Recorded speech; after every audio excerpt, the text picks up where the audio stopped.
Dalam nama Bapa dan Putra dan Roh Kudus. Amin. Bapak, Ibu, saudara-saudari, umat beriman yang terkasih, salam sejahtera untuk kita semua. Sejenak kita syukuri segala hal yang boleh kita terima dan lalui di hari kemarin, serta memohon berkat dan rahmat Tuhan untuk hari ini, agar kita dimampukan untuk menjadi penyalur berkat-Nya di setiap perjumpaan kita dengan sesama.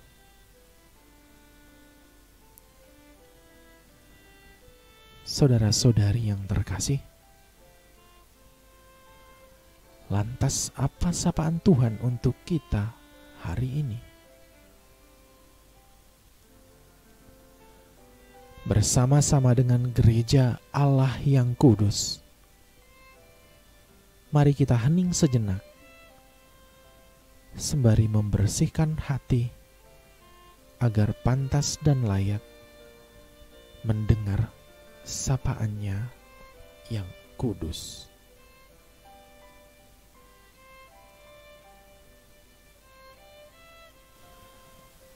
Inilah Injil Yesus Kristus menurut Markus. Dimuliakanlah Tuhan. Pada suatu malam Sabat, Yesus masuk ke dalam rumah ibadat di kota Kapernaum dan mengajar di sana. Orang-orang takjub mendengar pengajarannya, sebab ia mengajar mereka sebagai orang yang berkuasa, tidak seperti ahli-ahli Taurat. Dalam rumah ibadat itu ada seorang yang kerasukan roh jahat. Orang itu berteriak, "Apa urusanmu dengan kami, hai Yesus orang Nazaret? Engkau datang hendak membinasakan kami? Aku tahu siapa engkau, yakni yang kudus dari Allah." Tetapi Yesus menghardiknya, katanya, "Diam, keluarlah daripadanya." Roh jahat itu menggoncang-goncang orang itu, dan sambil menjerit dengan suara nyaring, ia keluar daripadanya. Mereka semua takjub, sehingga mereka memperbincangkannya, katanya, "Apa ini? Suatu ajaran baru? Guru ini berkata-kata dengan kuasa. Roh-roh jahat pun ia perintah, dan mereka taat kepadanya." Lalu tersebarlah dengan cepat kabar tentang Yesus ke segala penjuru di seluruh daerah Galilea. Demikianlah Injil Tuhan. Terpujilah Kristus. Bapak, Ibu, saudara-saudari, umat beriman yang terkasih, semua orang takjub mendengar pengajaran Yesus.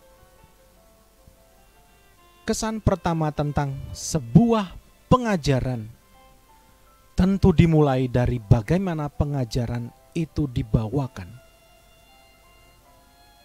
Takjub itu dimulai dari telinga, enak untuk didengar.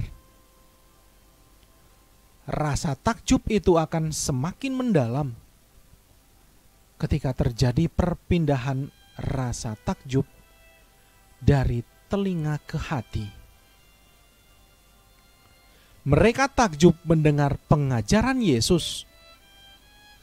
Ia mengajar mereka sebagai orang yang berkuasa. Yesus mengajar sebagai orang yang berkuasa. Berkuasa, jika didengar sekilas, bisa jadi menempatkan seseorang pada kecenderungan mengatur dan menekan, diktator. Orang tidak punya pilihan lain kecuali mendengarkan, karena berada di bawah ketakutan dan rasa tertekan. Dan itu berarti sebenarnya tidak ada ruang untuk rasa takjub. Maka berkuasa di sini diartikan sebagai ada suatu daya yang mampu menggerakkan hati orang yang mendengar pengajaran Yesus. Maka lebih lanjut dikatakan bahwa Yesus mengajar sebagai orang yang berkuasa, tidak seperti ahli-ahli Taurat. Satu hal yang menjadi kecaman Yesus terhadap ahli-ahli Taurat adalah mereka mampu mengajar dan memerintah, namun mereka tidak berkuasa untuk melaksanakannya. Berarti secara sederhana, berkuasa yang ditampilkan Yesus adalah kesesuaian dari apa yang Yesus ajarkan dengan yang Yesus lakukan. Maka kita semestinya menjadi orang-orang yang takjub juga dengan ajaran Yesus dan juga melakukan apa yang diajarkan oleh Yesus. Karena dari melakukan ajaran itulah lahir ketakjuban yang sejati. Semoga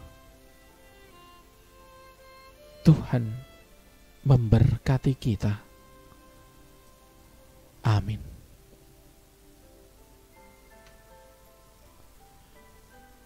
Marilah kita berdoa. Ya Tuhan Guru kami, ajaran-Mu menerangi hati kami, sehingga kami melihat kebenaran sejati.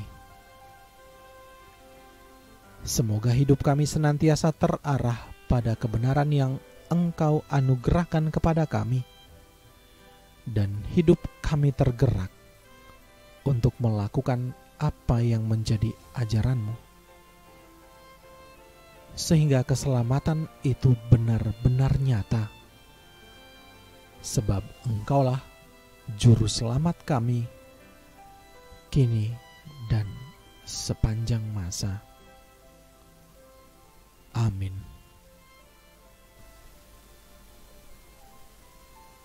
Kemuliaan kepada Bapa dan Putra dan Roh Kudus, seperti pada permulaan, sekarang, selalu, dan sepanjang segala abad.